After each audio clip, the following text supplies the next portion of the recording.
trois vieilles. Le prêtre avait béni l'enfant qu'on enterrait. Trois vieilles sœurs buvaient au fond d'un cabaret. Puis 10 ans, les sœurs ne s'étaient rencontrées qu'une fois. Les soleils de Paris sont trop courts. On se voit quand on peut dans la suite des jours, comme des voyageurs des lointaines contrées.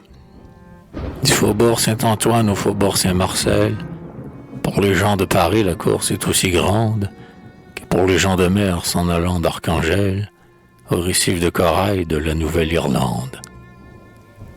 On route à son attache, on vit séparément, pour se voir au grand jour du prêtre et du notaire, alors qu'on se marie, ou bien quand on s'enterre.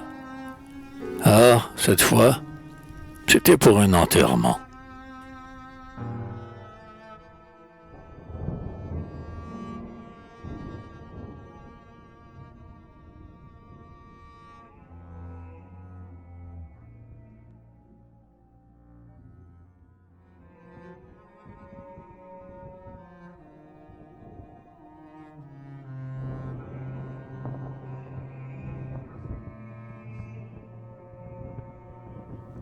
La plus haute en couleur était riche en paroles, opulent spécimen de ces nombreuses folles qui sur le pavé gras ont largement vécu, buvant au jour le jour jusqu'au dernier écu. Le masque rouge était comme infiltré de lit, témoignant de l'amour banal et du gros vent.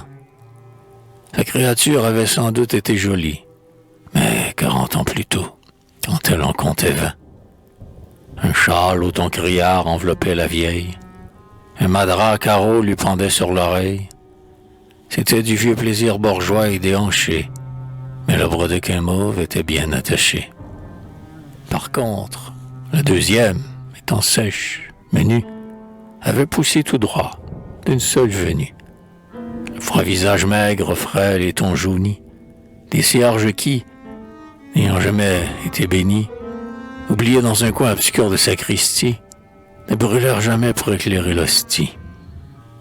Sans pousser une plainte et sans se reposer, elle avait de longs jours vécu de son aiguille. À la voir, on sentait que jamais un baiser n'avait épanoui sa pauvre chair de fille.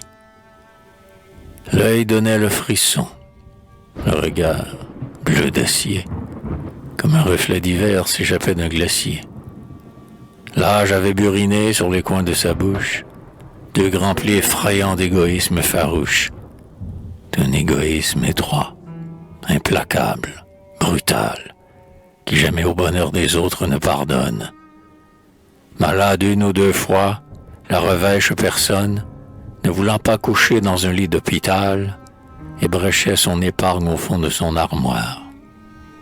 Pourtant de laidron voué au célibat, la vie est un obscur et terrible combat dont les grands écrivains ne savent pas l'histoire.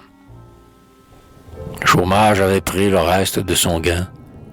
Robe verte jadis, un long fourreau de serge drapait les angles droits de cette antique vierge, étouffant ses cheveux sous un étroit béguin. On eût dit quelque nonne échappée à sa grille. La femme en noir était la mère de famille. Comme usée par les pleurs, son visage était blanc. Elle ne buvait pas, elle faisait semblant, craignant d'humilier ses sœurs, les 2 aînées, que son grand deuil avait ensemble ramené. Parfois, dans la torpeur de son accablement, d'un long bras amaigri que tourmentait la fièvre, elle prenait son verre, elle y trempait sa lèvre.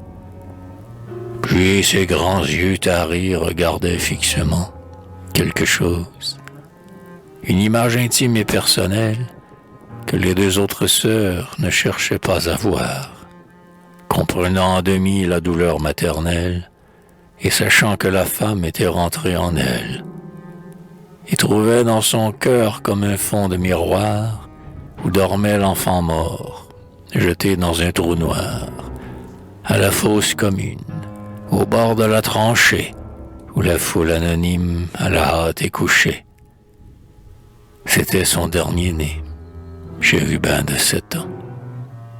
Les 2 autres étaient partis depuis longtemps, l'un en mer, aux lueurs de sa mauvaise étoile, à bord d'un long trois-mâts tout chargé d'émigrants, et le corps, mal cousu dans un lambeau de voile, on ne sait où, flottait au hasard des courants. L'autre, pris pour la guerre, avait suivi l'armée, sans rien voir, emboîtant le pas dans la fumée. Mais la faucheuse avait couché les bataillons, drus comme épis tombant au revers des sillons. Dans un pli de ravin, au bord de la mer Noire, on l'avait mis en terre, un lendemain de gloire, empilé sur un tas de vaillants inconnus. Pauvres morts dépouillés, ensevelis tout nus, aussi nus qu'en sortant du ventre de leur mère.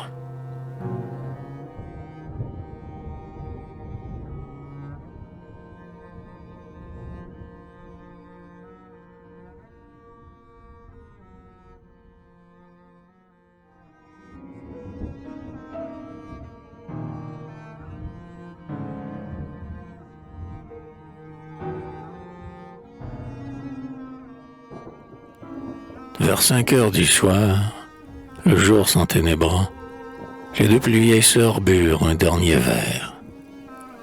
Et puis, chacune prit un chemin différent. La rouge pour guetter quelque arture de barrière, la jaune pour souffler la braise de son feu, et la blanche, voyant les autres disparus, s'en alla devant elle, au hasard, par les rues, dans la nuit. Pauvre femme, elle croyait en Dieu.